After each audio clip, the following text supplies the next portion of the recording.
Hello guys, welcome back to the channel. And आज हम जाने वाले हैं राजस्थान टू विजिट खाटू श्याम। फिलहाल बारिश हो रही है एंड हम सब खड़े हैं बस स्टैंड पर अपनी बस का वेट करते हुए। आंटी हाय। हेलो। मेहमान हमें मतलब जान ना पहचान बट बन गए हैं दोस्त। So you are Varsha, I am Shruti और सो हम जा रहे हैं अभी राजस्थान एंजॉय करने, बट साथ में मस्ती वगैरह भी करेंगे और देखिए हमारे ब्रेक बदल। ऐसी रैंडम वीडियोस बनाने के बाद हमारी बस आ जाती है एंड आफ्टर दैट बस में पूरी रात भजन होता है और सुबह के 4 बजे हम पहुंचते हैं धर्मशाला में।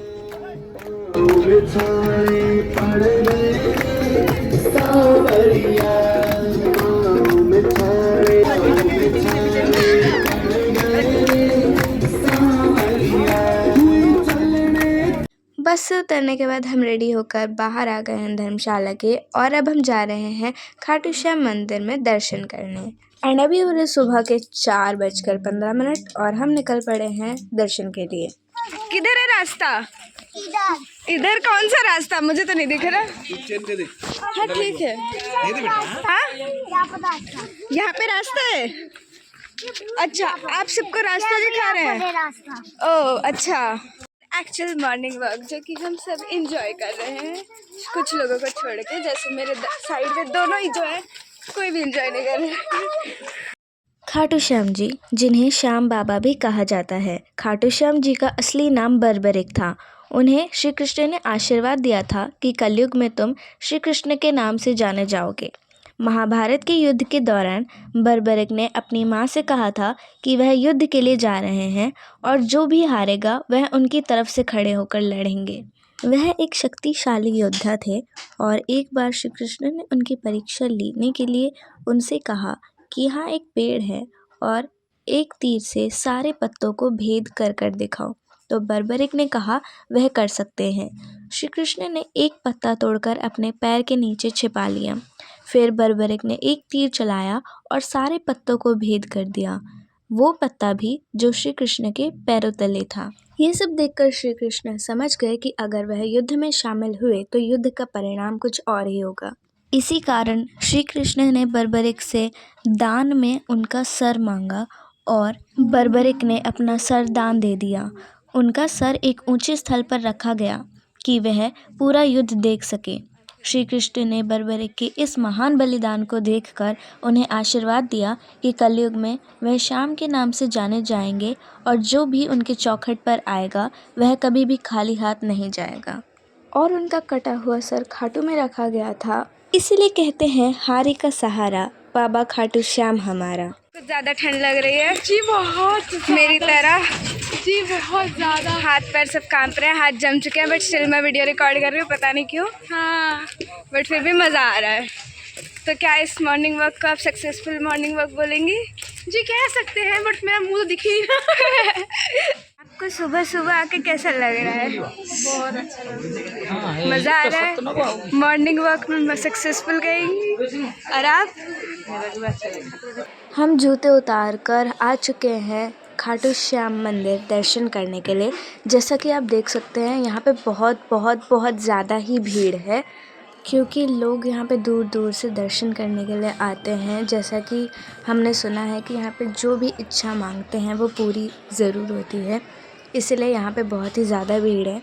अभी लगभग 6:05 हो रहे हैं और इतने सुबह सुबह ही इतनी भीड़ हो चुकी है। इससे आप समझ सकते हैं कि इस जगह की कितनी वैल्यू है। चलिए अब जानते हैं कि खाटू श्याम मंदिर खाटू में कैसे बना। तो करीब 1000 साल पहले राजस्थान में लोग खाटू में पानी की तलाश कर रहे थे और खुदाई करते वक्त वहां पर उनको एक बक्सा मिला और उसी रात वहां के राजा के सपने में आया कि उस बक्सा को खुलवाया जाए। और जब सुबह उस बक्से को खुलवाया गया तो उस बक्से में बर्बरिक का सिर मिला और फिर राजा ने वहाँ पर खाटू श्याम जी का मंदिर बनवा दिया। खाटू श्याम जी के दर्शन करने के बाद अब हम जा रहे हैं श्याम कुंड के पास। ऐसा कहा जाता है कि इस श्याम कुंड में जो भी व्यक्ति स्नान करते हैं उनकी मनोकामनाएं पूरी होती हैं, सारे पाप धुल जाते हैं और उनके अंदर पॉजिटिव एनर्जीज आती हैं। और ऐसा भी कहा गया है कि ये बहुत सारी बीमारियों को भी ठीक करते हैं। और यह श्याम कुंड वही कुंड है जहाँ पर बाबा खाटू श्याम का सिर पाया गया था, जहाँ पर पहले पानी के लिए खुदाई कर रहे थे, लेकिन पानी से पहले खाटू श्याम जी का सिर पाया गया था। उसके बाद जाकर यहाँ से पानी निकाला गया था। तो आज का हमारा घूमने का प्लान कुछ ऐसा है कि अभी हम दर्शन कर चुके हैं खाटू श्याम जी के और श्याम कुंड के भी दर्शन कर चुके हैं। तो अब हम जा रहे हैं धर्मशाला की तरफ। वहाँ पर हम ब्रेकफास्ट करेंगे, थोड़ा सा रेस्ट करेंगे। उसके बाद लंच कर 12 बजे के आसपास हम निकलेंगे बालाजी मंदिर के दर्शन करने, फिर अंजनी मंदिर दर्शन करने, और उसके बाद 7 बजे के आसपास हम जाएंगे सती मंदिर, जिसको रानी सती मंदिर भी बोलते हैं। और वहाँ दर्शन करने के बाद हम करेंगे डिनर एंड आफ्टर दैट हम वापस आ जाएंगे अपने घर।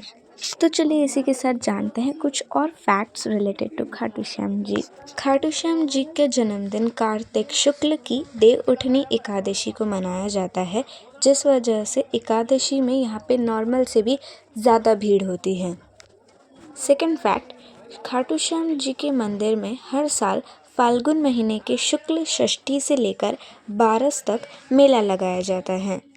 तीसरा फैक्ट, खाटू श्याम जी के मंदिर से मोर पंख अगर हम घर लेकर आते हैं तो इसको बहुत ही शुभ माना जाता है। चौथा फैक्ट, पांडव जी के पुत्र भीम के बेटे घटोत्कच के बेटे बार्बरिक थे, जिनको हम अब खाटू श्याम जी के नाम से जानते हैं। महाभारत के युद्ध के बाद भगवान श्री कृष्ण ने बर्बरिक का सिर रूपवती नदी में प्रवाहित कर दिया था। बहुत साल पहले जब खाटू गांव के राजा रूप सिंह चौहान और उनकी पत्नी नर्मदा कुंवर थी, तो उन्होंने खाटू श्याम मंदिर को बनवाया था। खाटू श्याम जी को शीशदानी के नाम से भी जाना जाता है, क्योंकि उन्होंने श्री कृष्ण के कहने पर अपना शीश दान दे दिया था। खाटू श्याम जी का तात्पर्य है माँ सेवयम पराजितः। इसका मतलब है जो हारे और निराश लोगों को सहारा देते हैं। इन्हें महान योद्धा इसलिए कहा जाता था क्योंकि इन्होंने भगवान शिव को प्रसन्न करके उनसे 3 अभेद्य बाण प्राप्त किए थे, अर्थात ऐसे बाण जिनको कोई भी भेद ना कर सके। इसी वजह से उन्हें 3 बाणधारी भी कहा जाता है। खाटू श्याम जी के दर्शन और व्रत दोनों के लिए एकादशी व द्वादशी तिथि अत्यंत ही शुभ मानी गई है। खाटू श्याम जी के बारे में इतना सब कुछ जानने के बाद हमने खिंचवाई कुछ फ़ोटोज़ और अब हम जा रहे हैं धर्मशाला की तरफ। तो अभी हो चुके हैं सुबह के 8 और कुछ ही देर में हम ब्रेकफास्ट करने वाले हैं, पर उससे पहले यहाँ पे आरती होगी। ब्रेकफास्ट में मैंने उसका चाय, पकौड़े एंड पोहा, और ब्रेकफास्ट करने के बाद सब रेस्ट करने चले गए थे। मैं भी थोड़ी देर सो गई थी एंड उसके बाद क्योंकि बाहर झूला था तो हम सब खेलने चले गए थे। जिंदगी सवार लूं, एक नई बहार लूं, दुनिया ही बदल दूं, मैं तो प्यारा सा चमत्कार हूँ। मैं किसी का सपना हूँ जो आज बन चुका हूँ सच में। अब ये मेरा सपना है कि सबके सपने सच में करूँ। आसमां को छू लूं, तितली बन उड़ूं। तो हम आए हैं राथम्बो नेशनल पार्क में। मैं हूँ एक उड़ता robot. Practical application of oscillation कर रहे हैं हम। अच्छा, यहाँ पे वो लैम्डा निकाला जा रहा है क्या? लैम्डा हम यहाँ पे बस ऑसिलेशन दिखा रहे हैं कि अच्छा, 1 सेकेंड में जो ऑसिलेशन फ्रीक्वेंसीज निकाली जा रही है गाइस। ये तेज और तेज। अरे भैया हेल्प, चिंटू भैया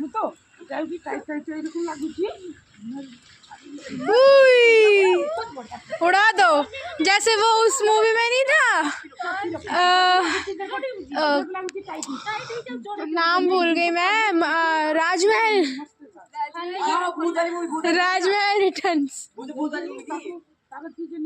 झूलते झूलते गायब, वही गायब। अभी देखना, अभी गायब हो जाएगी, गायब हो गई। तो मस्ती मजाक करने के बाद अब 12 बज चुके थे एंड लंच भी रेडी था, तो हम सब लंच करने आ चुके थे। एंड लंच में हमारा मेन्यू था चावल, पूरी, दाल, मटर पनीर, गुलाब जामुन, पापड़ एंड सैलड और हाँ, रायता। एंड यहाँ का एनवायरनमेंट भी बहुत अच्छा था। यहाँ पे सारे लोग बहुत ही केयरिंग थे, कोऑपरेटिव थे और लविंग थे। आफ्टर लंच हमने खिंचवाई थी थोड़ी बहुत फ़ोटोज़ एंड उसके बाद हमने अपना सारा सामान पैक करके हम चले गए थे बस में।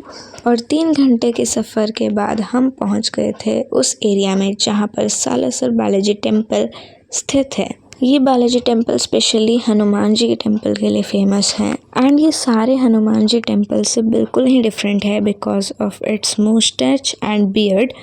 असोटा के गांव में जब एक फार्मर अपने खेती में काम कर रहे थे तब उन्हें ये बालाजी का आइडियल मिला था और उनकी वाइफ लंच में बाजरा चूरमा लेकर आती थी जो कि वो उस आइडियल को ऑफ़र करती थी, जिस वजह से आज भी बाजरा चूरमा, बूंदी के लड्डू आइडियल को ऑफ़र किए जाते हैं।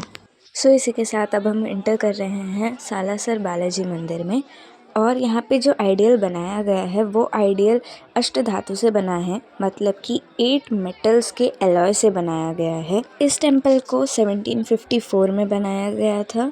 एक डिवोटी थे जिनका नाम मोहनदास महाराज था, जिनको ये विजन आया था कि बालाजी मंदिर को सालासर में बनाना चाहिए, जिस वजह से ये टेम्पल यहाँ पे बनाया गया है। इस टेम्पल में चैत्र पूर्णिमा और अश्विन पूर्णिमा के दिन बहुत ही ज़्यादा भीड़ होती है। यहाँ पे ये जो पेड़ है इसका नाम है कल्प वृक्ष, जहाँ पे लोग लाल धागा बांधकर अपनी इच्छाएं मांगते हैं और कहा जाता है कि यहाँ पर धागा बांधने से इच्छाएं पूरी होती हैं। टेम्पल को वाइट मार्बल और गोल्ड से कंस्ट्रक्ट किया गया है और अंदर का एंट्रेंस वगैरह सब सिल्वर और गोल्ड से डेकोरेट किया गया है। टेम्पल में एक हवन कुंड भी है जो हमेशा ही जलता रहता है, जो कि हनुमान जी की प्रेजेंस को सिंबलाइज करता है। यहाँ पे डिवोटीज़ जो होते हैं वो बहुत लार्ज क्वांटिटी में फूड ऑफ़र करते हैं जिसको सौवमनी बोलते हैं, जिसमें लड्डू, पूरी और भी बहुत सारी स्वीट्स इंक्लूड करते हैं। और लोगों में एक ऐसा विश्वास है कि ये खाना सर्व करने से जो भगवान हनुमान हैं वो खुश होते हैं एंड प्रोटेक्ट करते हैं सारी कठिनाइयाँ एंड प्रॉब्लम से। यहाँ पर रात में रिचुअल्स हैं कि बहुत सारे भजन्स और आरती वगैरह होती हैं जो कि डीप स्पिरिचुअल एटमॉस्फेयर क्रिएट करता है लोगों के लिए। इसलिए बहुत सारे डिवोटीज़ चूज़ करते हैं कि वो रात को यहीं स्टे करें और इन सारे रिचुअल्स में पार्टिसिपेट करें। ये टेम्पल सिर्फ एक रिलीजियस साइट ही नहीं है, लेकिन ये एक ऐसी जगह है जहाँ पे कल्चर का एक्सचेंज होता है। मतलब क्योंकि यहाँ पे बहुत दूर दूर से लोग आते हैं, डिफरेंट डाइवर्स सिटीज़ से आते हैं और एक साथ मिलते हैं, जिस वजह से लोग एक दूसरे के कल्चर्स के बारे में भी जानते हैं। और ट्रेडिशनल राजस्थानी कल्चर इस टेम्पल में पूरा झलकता है। टेम्पल में जो आर्ट है, जो म्यूज़िक है, जो आर्किटेक्चर है, वो पूरा राजस्थानी ट्रेडिशनल को दर्शाता है। तो इसी के साथ हमने दर्शन कर लिए हैं बालाजी मंदिर के, जो बहुत सारी स्पिरिचुअलिटी, कल्चर और मिराक्युलस स्टोरीज से भरा हुआ था। एक एक्स्ट्रा ऑर्डिनरी जगह है ये विश्वास और ट्रेडिशन का। तो अब हम जा रहे हैं रानी सती मंदिर की तरफ। चलिए जानते हैं उस मंदिर के बारे में कुछ खास बातें। रानी सती मंदिर एक राजस्थानी महिला जिनका नाम रानी सती था उनको समर्पित है। ये 13वीं और 17वीं शताब्दी के बीच में रहती थी। रानी सती मंदिर का यह मंदिर सम्मान, ममता और स्त्री शक्ति का प्रतीक है और रानी सती का वास्तविक नाम नारायणी बताया जाता है। वैसे तो बहुत सारे सती मंदिर है, लेकिन विश्व का सबसे बड़ा सती मंदिर यही है। और अंदर फ़ोटोज़ और वीडियोज़ बनाना मना था, इसलिए मैंने ज़्यादा वीडियोज़ वगैरह बनाई नहीं है। जितनी बना सकती थी मैंने बनाई है एंड आपको बहुत सारी इन्फॉर्मेशन देने की मैंने कोशिश की है। और अगर आपको वीडियो अभी तक अच्छी लग रही है सो लाइक करना मत भूलिएगा और आपको ये सब जानकर कैसा लगा कमेंट्स में बताना मत भूलिएगा। तो अब हम दर्शन कर चुके हैं और वापस आ गए हैं। हम यहाँ पर रुके हुए हैं क्योंकि हम यहाँ पे अपना डिनर करेंगे एंड डिनर अभी बन रहा है एंड उसके बाद हम जाएंगे ऑफ कोर्स अपने घर एंड घर पहुँचते पहुँचते हो जाएंगे सुबह के 4, क्योंकि अभी हो रहे हैं रात के 8:30। एंड हाँ, हमारे डिनर का मेन्यू है पूरी, चावल, दाल, raita, mix veg, gulab jamun and salad. So that's it for the today's vlog. And सामने आप जो मंदिर देख रहे हैं हम यहीं पे रुके हुए हैं एंड यहीं पे डिनर करने वाले हैं। सो आई होप आपको वीडियो इन्फॉर्मेटिव लगी होगी एंड आपको बहुत कुछ नया जानने को मिला होगा। आप ज़रूर यहाँ घूमने आए होंगे लेकिन आज कुछ नया सीखा होगा। मैं तो आपको सजेस्ट करूँगी कि ऑफ़ कोर्स राजस्थान जाइए, खाटू श्याम जाइए, घूमिए और मज़े कीजिए बिकॉज़ मुझे तो पर्सनली बहुत मज़ा आया। यहाँ के स्पिरिचुअल वाइब्स और यहाँ के लोग भी बहुत अच्छे हैं। So it's an awesome place to visit. So मुझे तो बहुत मज़ा आया एंड अगर आप गए हैं तो आप भी एक्सपीरियंस अपना शेयर कर सकते हैं कमेंट सेक्शन में। So just share with your friends and if you like this video so don't forget to like, share, subscribe and comment. Till then you can enjoy the photos and of course we will meet you soon in another vlog or another video. Till then, bye bye and thanks for watching.